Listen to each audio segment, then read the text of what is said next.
Ant colonies. Hi, hello. Today we discuss about ant colonies. An ant colony is a large group of ants that live and work together like single unit. ఏం లేదు యాండ్స్ అనేవి ఒక large group లాగా ఉంటాయి అనమాట. అవి only single unit లాగా ఉంటాయి. ఓకేనా, అది an ant society insects they cannot live or survive ఇలా. అవి ఒంటరిగా ఉండవు, అన్నీ ఒక గ్రూప్ కమ్యూనిటీ లాగా ఉంటాయి అన్నమాట. అంటే ఒంటరిగా అసలు ఉండరు. Each has role but no single ant control everything. ఒక్కొక్కటి ఒక్కొక్క రోల్ చేస్తాయి అన్నమాట. ప్రతి ఒక్కరు పని చేస్తూనే ఉంటాయి, కానీ వాటికంటూ లీడర్ ఉండదు, వాటి పని చేసుకుంటూ పోతాయి. అది work parts of an ant colony their roles. With roles queen ant ఉంటుంది, వర్కర్ యాంట్ ఉంటుంది, సోల్జర్ యాంట్ ఉంటుంది, ఏంటిది కమ్యూనిటీ యాంట్ అంటే కమ్యూనికేషన్ ఉంటుంది కదా వాటి మధ్య, అదనమాట. క్వీన్ యాంట్ అంటే ఏం లేదు, అది గుడ్లు పెడుతుంది, ఒక అమ్మలాగా అనమాట క్వీన్ యాంట్ అనేది.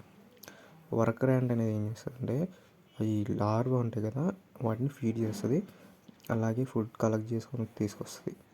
ఇదేం చేస్తుంది అంటే నెక్స్ట్ని ప్రొటెక్ట్ చేస్తుంది, టన్నల్స్ని బిల్డ్ చేస్తుంది. టన్నల్స్ అంటే తెలుసు కదా, ఇవి టిట్ ఉంటాయి, ఇది ఒకదాన్ని ఇదొకటి అట్లా సంథింగ్ ఇలాంటి టన్నల్స్ని బిల్డ్ చేస్తూ ఉంటుంది. ఓకేనా. సోల్జర్ యాంట్ అనేది ఏం చేస్తుంది అంటే సోల్జర్ యాంట్స్లో కొన్ని పెద్ద గంటలు చీమలు ఉంటాయి అనమాట. అలాంటివి 2 ఉంటాయి అనమాట. అవి ఏం చేస్తాయంటే ఎనిమీస్ నుండి కాపాడుతూ ఉంటాయి ఎనిమీస్ని. అది కమ్యూనికేషన్. వీటి యాంట్స్ మధ్య కమ్యూనికేషన్ ఏంటంటే ఒక కెమికల్ ఉంటుంది, దాన్ని ఏమని ఫిరోమన్స్ స్పెషల్ కెమికల్.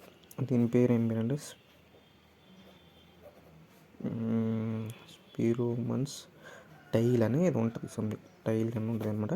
ఇది మెయిన్ రాయాలన్నమాట. మనం ఈ కెమికల్ని రిలీజ్ చేస్తుంది అనమాట. ఎందుకంటే అప్పుడు నా ఫుడ్ కోసం వెళ్ళినప్పుడు ఆ కెమికల్ రిలీజ్ చేస్తే అన్ని యాంట్స్ అనేవి ఆ కెమికల్ని పట్టుకొని వెళ్ళి ఆ ఫుడ్ని తీసుకోవడానికి వెళ్తాయి అనమాట.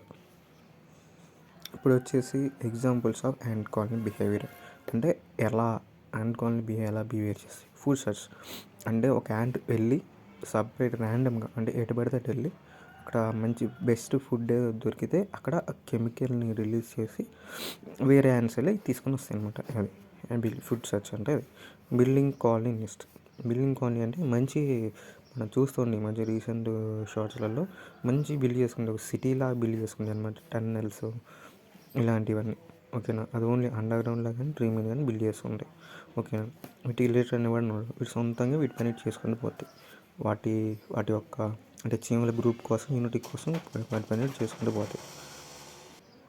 అది how colony solve nature problem. ఇదే మన నెక్స్ట్ ఇంపార్టెంట్, ఇది అసలు పక్కా రాయాలి ఎగ్జామ్లో. నేచర్ ఇన్స్పైర్డ్ కంపెనీంగ్ అంటాను. నేచర్ ద్వారా ఎలా సాల్వ్ అవుతాయి. ఓకేనా. ఏంటంటే ఏం లేదు, finding best food source, amazing building structure, creating traffic system, emergency source. ఏం లేదు, బెస్ట్ ఫుడ్ సోర్స్ అంటే ఏం లేదు, ఫుడ్ దొరికినప్పుడల్లా అది కెమికల్ రిలీజ్ చేస్తుంది, అయిపోయి తెచ్చుకోండి. బిల్డింగ్ అమేజింగ్ స్ట్రక్చర్ అంటే ఎలా క్రియేట్ చేసుకుంటే మనం చూస్తూనే ఉంటాం, మంచిగా టన్నల్స్ బిల్డ్ చేసుకుంటాయి, వాటికి ఒక్కొక్క చాంబర్స్ పెట్టుకుంటాయి, కొద్దానికి ఒక్కొక్క చాంబర్స్ అలా అనమాట. ఇదే రాయలేదు, మనం సొంతంగా ఏం రాసుకొచ్చాను. ఓకేనా. క్రియేటింగ్ ట్రాఫిక్ సిస్టమ్, టన్నల్కి మధ్య ఇలా ఉంటుంది కదా, ఈ అన్నిటి మధ్య ఇలాంటివి క్రియేట్ చేసుకుంటాను అనమాట. ఇక్కడ ఈ టన్నల్ ఉంది అనేది ఒక ట్రాఫిక్ లాంటిది. మన ట్రాఫిక్ సిగ్నల్ ఎట్లా అంటే అట్లా ఇక్కడ ఒకటి ఉంది అన్నట్టు. ఓకేనా. ఎమర్జెన్సీ సోర్స్, ఇవన్నీ కలిసి ఏం చేస్తాయంటే ఒక దగ్గర ఫుడ్ దాచి పెడతాయి అనమాట. వాటిని ఎమర్జెన్సీ టైంలో మాత్రం యూజ్ చేస్తాయి. అది ఇక అట్లా అనమాట. వీళ్ళు ఇవన్నీ రాస్తే అయిపోయినట్టే. ఈ యాంట్ కాలనీ ఇప్పుడు ఈ రూల్స్ వర్క్ మెయిన్ ఇది రాయాలన్నమాట. ఆ తర్వాత ఎగ్జాంపుల్స్ ఆఫ్ ఇది how ant colonies are nature ఇలా.